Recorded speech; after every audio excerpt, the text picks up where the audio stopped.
Hello, everyone. Welcome to the network. Welcome to the Two Dads edition. Wait, that's not it. Start again. Two Dads, Gen X edition. So, James, Dawson!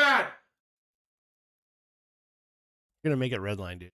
Oh, sorry. Yeah. Trying to get the the vibe going for this awesome episode. Couple dates. Yeah. Dates. Yeah. Couple dates, yeah. Pretty good. So, have you pulled out the old Netflix and chill? No, have not pulled out the old Netflix and chill. You know, I wanted to do like the top romantic movies to drop the D, but YouTube did not like that one and only scored like 39. Well, they didn't like the movies part or probably the D. So we're gonna go with the top 10 romantic movies men thought would get them lucky. Okay, but it kind of goes back to being Gen Xer, and you had Blockbuster and the whole fun of going and Hollywood Video. Yep. Yeah, Hollywood Video, stuff like that. So we kind of go through a couple topics here. We're going to go through give you the actual top 10 romantic movies, kind of set the mood in our opinion. What actually made those nights work? Was it the movie? Was it the charisma of the dude? Right. Was it the setting? And then kind of like the modern Netflix and chill survival guide. Okay, cool. All right. So ideally, though, I want to go back to like talking about like how the setup. We'll see. But I was a good little boy. I didn't do that kind of thing. Why were you trying to get laid as a boy? Teenager. Not. I'm 48. That's Blockbuster was around until like you were 30. Well, but I was married then. The Netflix and chill was like every night. Shut up. Definitely not in my. So yeah, I mean, it was like part of the going to the date night thing was kind of cool. Going to like, hey, you want to go to Blockbuster movie, and you'd try to pick out the most recent movie that came out, or you'd find something that's kind of romantic and try and get there before all the videos are actually gone. Yeah, it's like the only time you literally have covers, a whole 100 wall, and there's like. Damn it, none of them. They're like, oh, we're supposed to get like 35 back tonight. You're like, when? Yeah. Oh, we're in the next 5 minutes. Yeah. Or you'd see one drop through the box. You're like, oh, is that one? Is that in it? I remember that too. And they'd always roll their eyes. Which one just got turned in? I just saw two just come in. Or the manager's like, well, the drop-off box outside, we haven't collected it yet. Can you do that now? I actually like, hey, can you give me the key? I'll go get them for you. And he's like, no, I'll go get them. Yeah. Yeah, so you'd spend that time doing that, And so kind of the old joking turn was, hey, you want to come over and watch a movie? Or your parents' home. See, I had like I rented this from 4 younger siblings that were home. So it wasn't like, oh, my parents aren't home right now. It's like, my brother's here too. And mom, because you're watching, just so you know, I didn't do this at all, ever. No, it never happened. I swear. I don't lie to my mom. But like, I think back in the day, it was like hard. It was like literally more effort was needed as a guy to like be romantic. And yeah, in one of the last episodes, we talk about are men more romantic than women, which we have proven convincingly that men are. So there's kind of like that. That's our romantic movies really something that helps set the tone, set the mood, or is it really just kind of one of those things that it's just a nice romantic night to hang out? Well, I mean, have you ever like successfully had a night where it was the movie that set the mood? Probably not a movie that we can discuss. Debbie does. No. The whole country. So, yeah. I mean, how about you, Jason? Have you found a movie that you found works really good for you every time? Yeah, what's your go-to for dropping the D? I have for you the most romantic movie in the world. It is by far the top number one Lay it on us. movie. Let's hear it. The Matrix.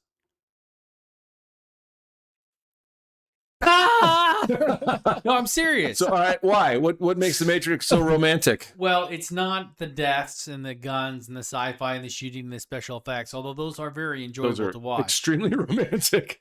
Those It's at the end. He dies, and her love brings him back to life. I mean, he was chasing the white rabbit tail. So That's he's true. chasing That's tail. true. And they are connected through all the movies.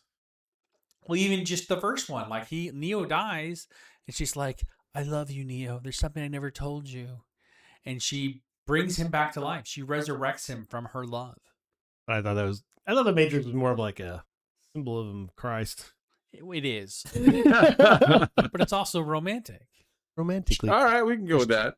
All right. Well, let's get into it then. What are the top 10 romantic movies to set the mood? Well, so you have like the Hollywood version, which has a lot of old ones, like Gone with the Wind, Casablanca, stuff like that I've never seen. Casablanca is super good.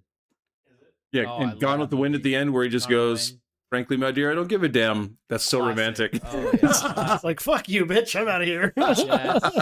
It's like, yeah, all right, that works. No, so obviously when we talked about this, all of us agreed Notebook is up there. Obviously Ghost, Dirty Dancing. Girls love Ghost.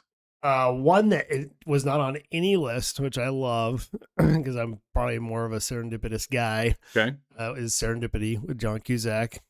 I haven't seen that. I love that movie. That's a good one. I think it's probably one of the most romantic movies out there because he's like, you can force it or you can let fate happen. And then, Kate Winslet? No. It was, what's her name from, it was a B. She was in Kate Beckinsale. Yeah, there we go. Yeah. She basically like, hey, what's your number? And she's like, here, I'll put it in this book. And then she runs in and sells the book. And then he spends like his whole 10 years trying to find this book with her name and number in it. That's romantic? That sounds torturous. Yeah, it's serendipity. Like if it's meant to happen, it'll happen. And so he's like getting married. It goes back to the episode about men being more romantic. He pursued it and she just sat around waiting. Yeah, pretty much. But yeah, anyway, so you got that. You got Princess Bride. Oh, yeah, absolutely. The Princess Bride. I tried to watch it with Sid because she's like, I got this romantic cartoon drawing of her at Comic-Con. Uh-huh. Of him holding her right before Wesley leaves. Yeah. And she's like, oh, that's really cute, but what is it? And I'm like, whoa. And then, of course, she fell asleep within 10 minutes of the movie. I'm like, he had to have a couple of espressos in her or something like that before he starts the movie. Yeah. Jerry Maguire, Love Actually. Yeah. Okay. Titanic, which, Crazy Stupid Love, which we did an episode on that. Crazy Stupid Love, yeah. And then, of course, they had 50 Shades of Grey on here. You know what, though? The very, I've never seen religious and good person that I am. Do you know how many women at church had had 50 Shades of Grey, the book? Yeah, it's one of those things that we talked about with like pornography in that episode. How like women's pornography is mostly more written. Yeah, short stories. Yeah, women are dirty. And then Titanic is great and everything, but I'm sorry, bitch. There's enough room for two people to get on the fucking wood. It's called distribute your weight. And you were talking about how like that scene where they're having sex in the car and there's the hand on the window is actually the director, James Cameron. And I was laughing because it's like, how many guys have masturbated to that scene and it's the director's hand on the window? Did you know that? No. And I remember seeing that. Was he in there or something? He's in there. He, like the article not in that moment. Like they filmed the part, and then he later on he goes passion in it or something like that. And so they steamed it up, and he went. And he just put his hand on the thing, and I'm like, that's kind of a big hand. Kate has really big hands, and at the time, people aren't paying attention to the size of the hand. And FYI, I don't know anyone that's masturbated to that part of the movie. Yeah, I mean, come on. No, they're finished and then they're like, oh yeah, that's it. Okay, yeah. Oh my god, adorable. No, but like the number one on the list was The Notebook. Yeah. Here's my criticism of The Notebook. You ready? Yeah, let's go. It is the ultimate gaslight. Yeah. Because you find out at the end, right? For those who have seen this, and if you haven't, spoiler. But, she's in a retirement home and he keeps on coming to her every day and reading the story of their love. What if it was just some random woman that he like is trying to gaslight into thinking that she was his wife and that they had this romantic love story so he could get his kicks the whole time? Ooh. Right? Ultimate gaslight. He gaslit her so much he died at the same time. She's 10-second Tom, and he keeps on telling her, "Oh yeah, I'm your husband, and you're devastatingly in love with me." And she's like, "Okay, yeah, all right, I'll go for that." Right. Total gaslight. She's like, kind of old, but okay, I guess. Oh, so's he. I know, but she isn't. Also she might not remember that she's old or not. I don't know. Yeah, so I thought that was kind of funny. No, I think the Notebook, honestly, is that the love of Test of Time. I mean, it's like, he fell in love with her and nobody could replace her. Mm-hmm. And so he just lived his life without her until she was ready, which, is kind of the tale of men. It's like on your terms. And that's really true. It's all, I mean, even like with this idea of the Netflix and chill, right? We're trying to set the mood, try and set up this environment where they get into the mood so that we can have a little bit of fun and get it on. We're waiting for them to actually get in the mood and actually be okay with it. And if they're not, we sit back and go, "Oh, well, that didn't work." Well, that kind of goes into the next topic soon, but like, yeah, like what actually made those nights work? Yeah. It's like we go on the next topic here, and we laugh about that, and of course it comes across like we're just being sleazeballs that just want to get laid, and that's not the case. It's really just, well, sometimes it's the case.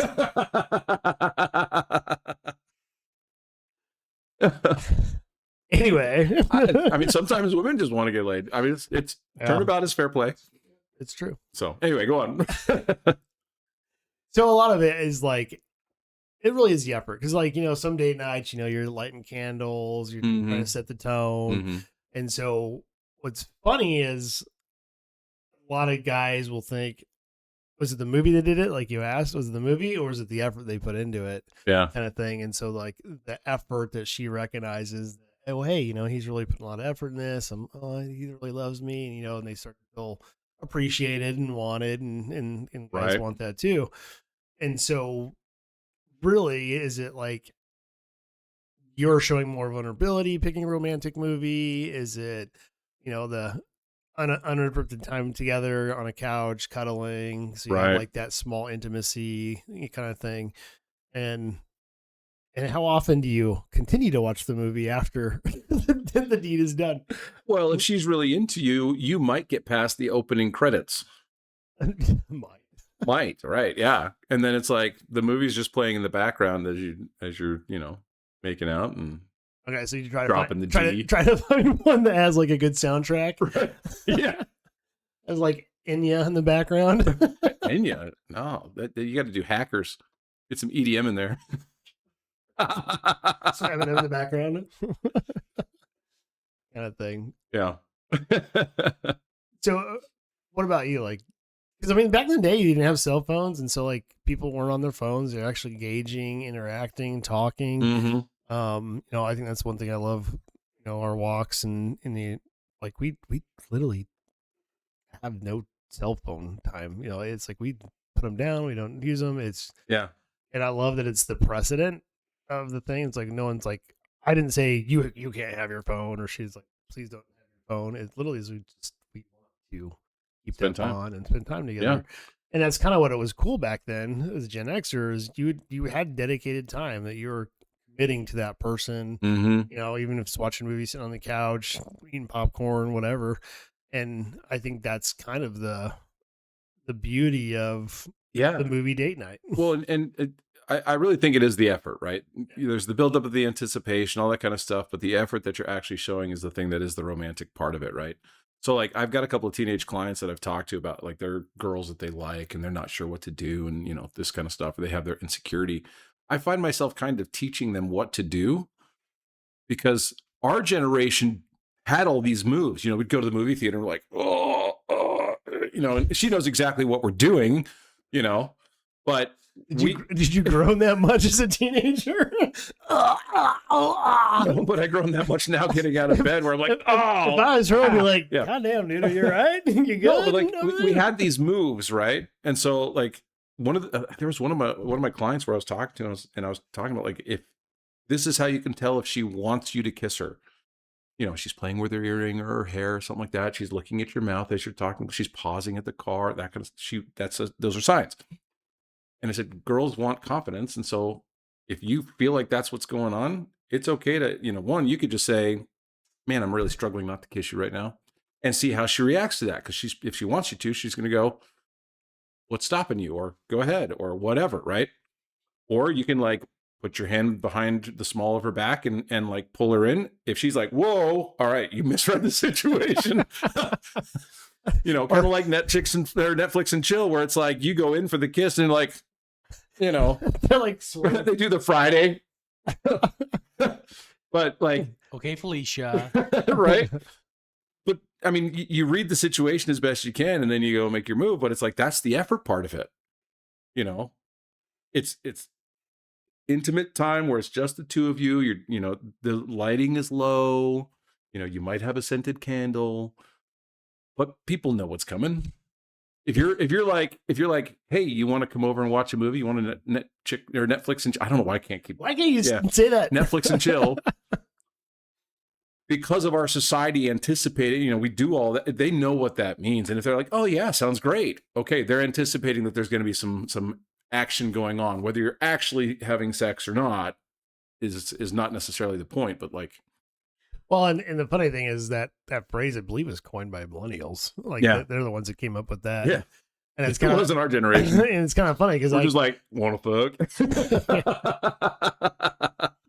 I'm like, you want to come over and make Rice Krispie treats and watch a movie? Right. And it's like, oh my gosh, slumber party. But no, it's funny because I asked my daughter, I reached out to her last night and asked her, I'm like, hey, is there more of a current way to say, hey, you want to come over and, do this? She's like, nah, we're back to just straight up how you guys were. Just like, you want to come over? I'm like, all right, cool. So what movie have you picked that killed the mood, Jason? The Matrix. pretty much, yeah, The Matrix. Mine was Pretty Woman, which was funny. It was on the top 50. I did Pretty Woman one time, and she's like, so you want to get a hooker? It's like, no. I thought this was romantic. I thought this was great. I'm like, no, it's pretty much a guy buying a woman. Right. And gaslighting her into thinking. I kind of like in Crazy Stupid Love where he's talking about the Dirty Dancing scene. Yeah. When what's her name is like, so what's your move? And he's like, I do the lift, from Dirty Dancing. And she's like, really? That's it? He's like, it works, And so for me, and I love it because like they actually do it, and she's like, oh, okay, where's your bedroom? Well, it's like he takes his shirt off, and she's like, oh God, you're fucking perfect. Let me touch that. That is not Gen X anymore. Now it's like the dad bod. It's like, yeah, like you're so sexy. I can bounce a coin off your belly. But I mean, in all reality, like it disappears.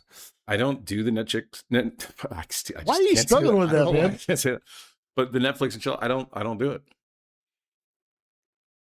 I almost asked you, what do you do? But I'm like, no, stay on topic, stay on topic. Did you have a movie that like you thought would be really good and you're like super excited to show her? And then she's like, dude, this sucks. Boring. Yes. Holy fuck, yes. Super Troopers? No. The dumbest movie, the hour and a half of my life that I will never get back. Rachel Getting Married.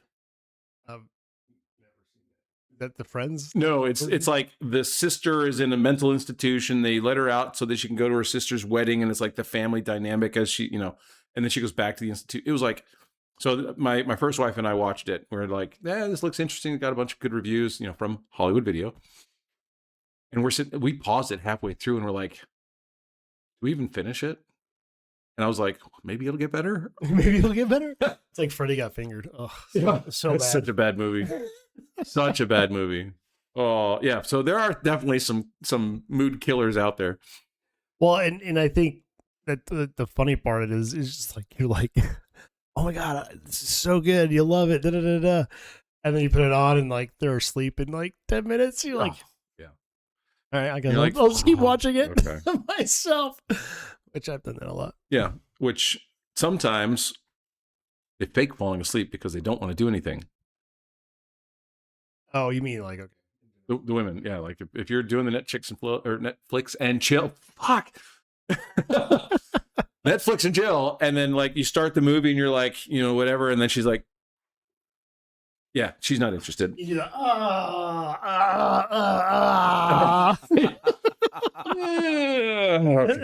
and she goes, and I'm like, okay. What sucks is when it's at your place and she actually falls asleep. What are you supposed to do? Well, I live with mine, so I just let her sleep. Before that. No, but like somebody that you're interested in, that you want to date, all that kind of stuff, and they come over, they actually fall asleep when you had all this anticipation. I had that happen once. Well, that's kind of like the disappointment of you planned this real nice night. That could happen anywhere, man. Like sure. any date, any romantic thing. It's like you plan all this great stuff and it just doesn't hit, or they don't appreciate it, or they're just kind of like, yeah, And if it's your go-to move every time, sometimes they don't want to sit at home fucking and watch a movie or watch Netflix. People like to go out and do things. It's like there are activities outside the home. All right, well, let's jump into the modern survival guide to Netflix and chill. All right. Unlike James can't say it. Netflix and chill. Said it, but I actually said a lot of these already. It's like you're reading the room. Don't. I think the big thing is like being genuine. Like, yeah, people can tell, guys and girls can tell, like if you have motive and you have a hidden meaning behind this. Are you really wanting to connect, or are you just wanting to, drop the D? And it's like when we talked about the mixtape. The art of making the mixtape, that's one big thing, is like the time it takes to express how you feel about somebody through music. It's kind of what a movie night should be, is either the cool new thing that came out, or you're picking someone that you relate to in a way that you want to share with that person. Yeah. And so as you pick a movie, so like I love Serendipity. I love Princess Bride because I stories. I think they flow well. I think they have good points, good humor, to it. Yeah. And there's comedy too. Yeah. And so, as a kid, something I watched, and so it's like sharing that again, or stuff like that. And so when a woman says, "Hey, do you want to watch Love Actually?" which I've didn't see until someone said that one, or like The Story of Us, and there's one with Ryan Reynolds where that's a romantic movie for men too.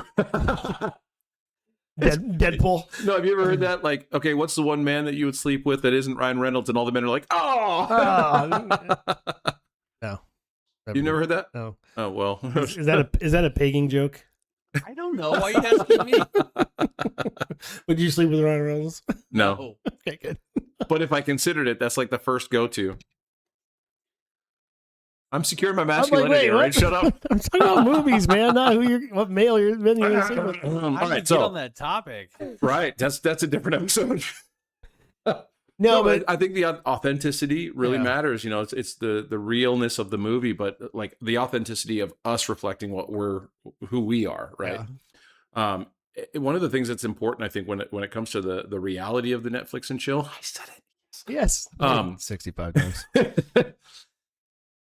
We build up the hype of this anticipated event, and if they're just not into it, it's okay. Yeah. Read the room. Don't push an issue. Don't try and push the romance that isn't really there.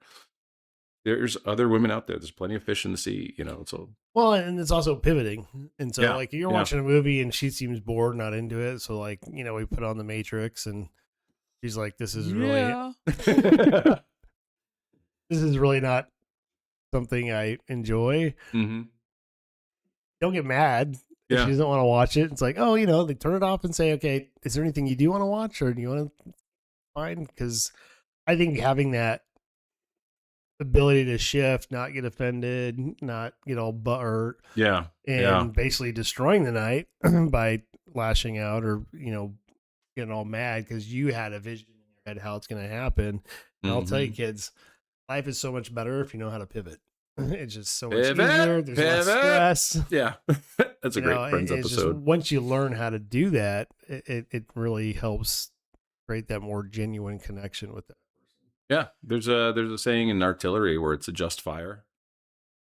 It's like, so if you got a forward observer and you got your artillery and they send a round down, the forward observer tells them where to hit. They look at their map and send that round. And then the forward observer tells you, adjust fire because it didn't hit the target. Yeah.